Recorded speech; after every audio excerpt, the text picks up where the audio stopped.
Hi everyone, welcome back to my channel, and I'm going to do a little bit of a tutorial on how to do these maps from Disney World. I had an idea to turn my maps into something I can hang on my wall, and I posted these on Facebook, and I got over 50,000 views and thousands of people that wanted to know a little bit more information on how to make these.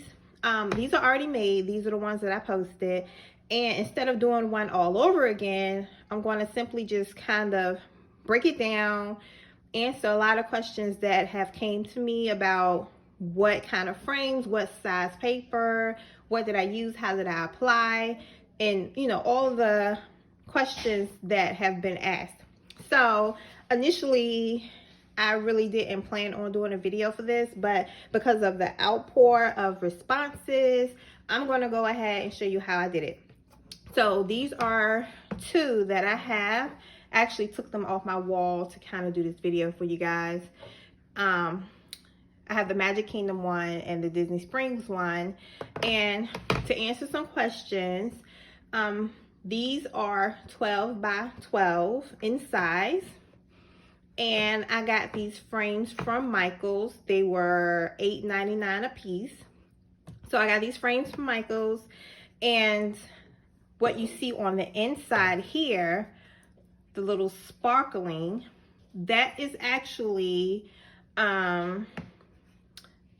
paper. It's actually cardstock. It's glitter cardstock. Sorry, I lost my train of thought. But it's glitter cardstock on the inside. And what I did was I used my Cricut machine to cut out the Mickey head here. And if you would like to get that file from me for free, send me an email. I'm posting my email address right below. Send me an email and I will send you that file that I use personally for this project. And I created that file inside Photoshop to ensure that each time I cut, it is placed directly in the center. So a lot of people asked that question. They wanted to know, how did I keep my Mickey in the center when I use my Cricut machine? So I put my file into Photoshop and I created the 12 by 12 inside of Photoshop, and I placed my Mickey head in the middle. Therefore, I know for a fact that when I when I cut, it's going to be in the center each time. So again, if you would like that free file, I'm not charging. If you want that file, I'm going to put my email address here and you can email it to me and I'll definitely get that to you. So let's keep going. So again, 12 by 12 frame. The inside, I'm going to actually take this one apart. So I'm going to pop out the glass.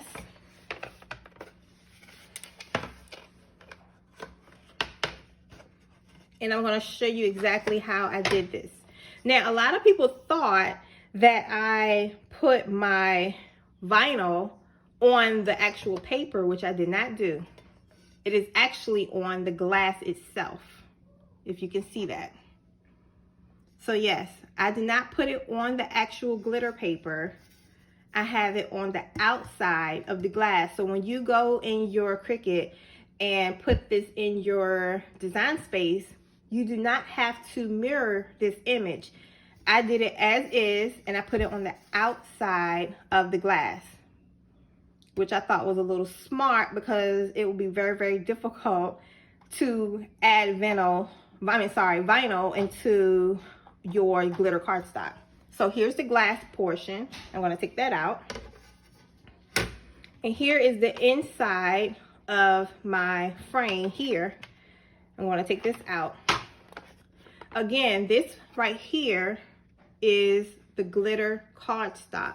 This glitter cardstock, I did get this from Michaels, and I think it was like $2 a piece per sheet, and the size is also 12 by 12. And they have this glitter cardstock in all colors. Personally, I love glitter cardstock. I will use glitter cardstock for anything that I possibly can use it for.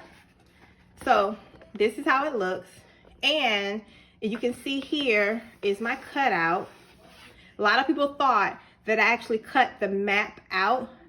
I did not do that. It will be very difficult to put this map onto your Cricut mat and to cut this out, because I think that would be a little hard to do. So I didn't even think about cutting this part out. I just cut the silhouette here on the paper itself. Now I'm going to flip this over and show you the back end. It doesn't look pretty, but it did the job. This is the back. All I did was line up the map from the back end, flip it over, and just tape it in place. That simple. I just used regular tape on the back to ensure that it stays in place when I put this back in the frame. So that is basically how I did this, and you can see the lifting up part. And somebody also comment about the lines here inside the map. That's something I just couldn't get rid of. I tried my best to lie out my maps beforehand. I put like a book over it to kind of flatten the map, but the creases are still there. And I also tried to print out the maps online, but once I put them in Photoshop to enlarge them, then they became very, very blurry and the quality wasn't as nice. So I went on ahead and used the maps anyway, because it just gave it that more authentic feel. So this is how I did it. This is the back, regular map. I cut it, trimmed it down to size, lined it up so it can perfectly fit inside my Mickey head here. Now, a lot of people also ask me what the size of my Mickey head was. I honestly have no clue. I basically eyeballed this while I was doing it in Photoshop before I placed it into the Cricut software.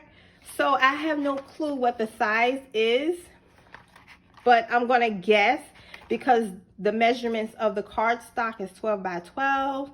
I'm gonna guess it's probably about maybe 10 inches across.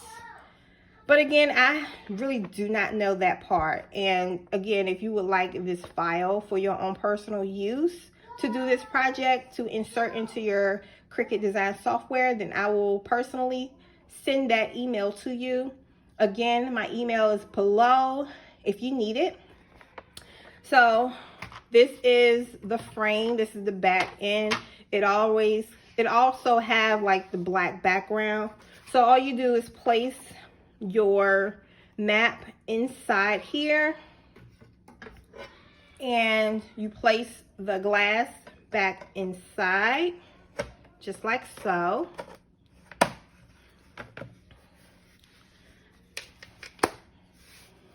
And this is how it looks on the back.